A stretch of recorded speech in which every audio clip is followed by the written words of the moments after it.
kasi yung pinapanood, parang live show na yun eh. Ay, kasalanan yan, mali yan. Hindi siya maganda.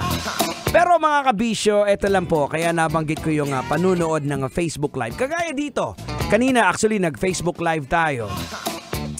Ito pong nangyari over the weekend.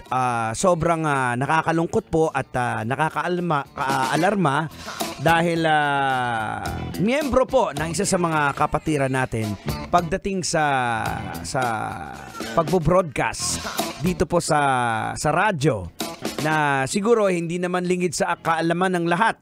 Ito po nga nangyari sa isang radio broadcaster na binaril po habang nagpo-programa, habang naka-live program, mga kabisyo. Ito po yung nangyari at naganap sa Misamis Occidental na kung saan tumama po ang dalawang bala sa mukha ng naturang broadcaster na sobrang nakakalungkot.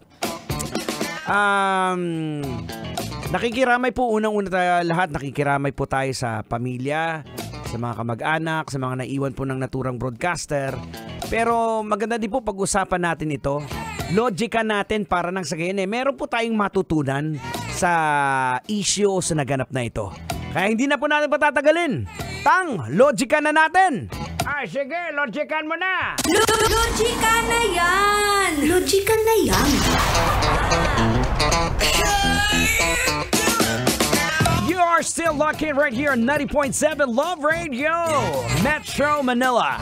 This is Metro's number 1, of course. Siyempre kasama pa rin po inyo abang lingkod, Diego Bandido. At eto nga po, logika natin yung sitwasyon nito.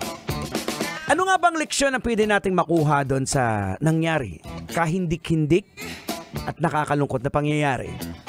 Why people do this kahindik-hindik na gawain?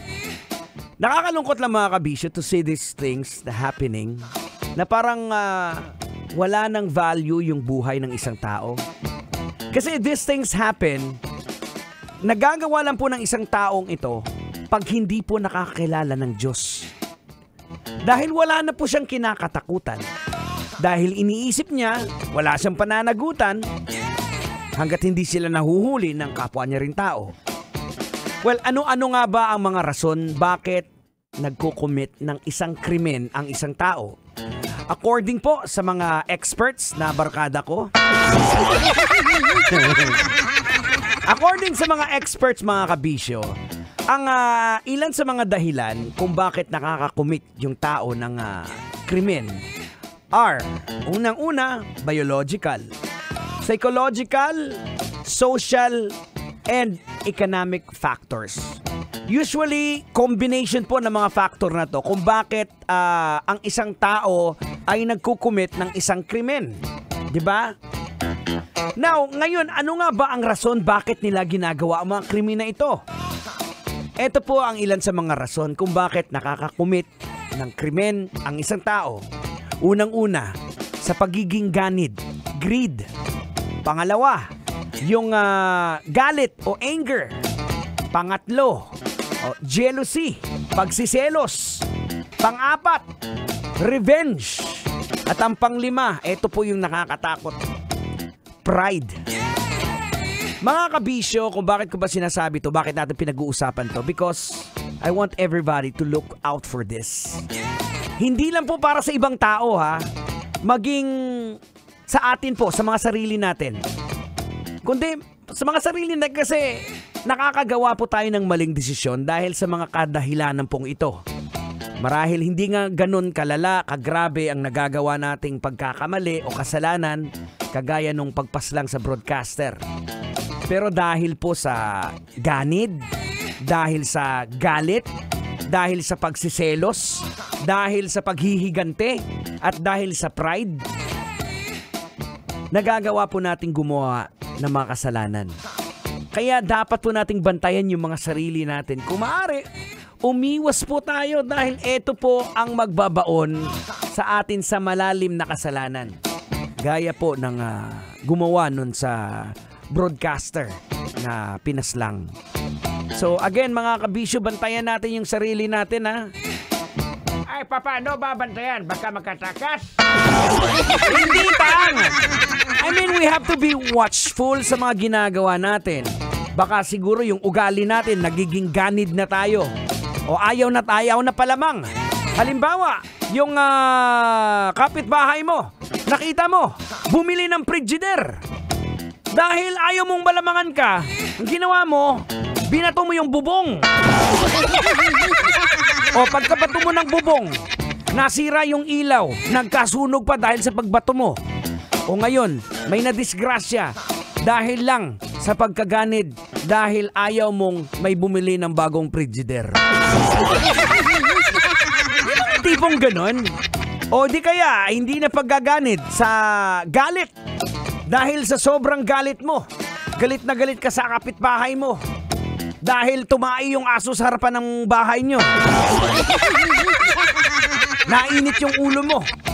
Nakipagsuntukan, parang isang gagaya ng isang balita na namatay dahil sinuntok. Dahil sa sobrang kalasingan, pagkasuntok sa kanya, bumagsak, nabagok yung ulo, namatay. Dahil sa galit po yun, mga kabisyo. So eto po yung mga babantayan natin ng mga ugali natin. Baka masobrahan po tayo. Eto pa, pagsiselos. Marami po tayong naririnig ng mga crime of passion. Dahil sa sobrang selos, nakakapatay ng tao. Okay lang sana, sa sobrang selos mo, napatay mo, kukulang. Oo. Okay lang yun kung halimbawa, may pinatay ka pero kukulang. Aragoy! Maluoy ka. Pero nagsisimula po sa maliit na kasalanan, lumalaki po ng lumalaki hanggang sa hindi natin napapansin na nagiging manhid na tayo. Nawawala na tayo ng pagpapahalaga sa buhay ng iba.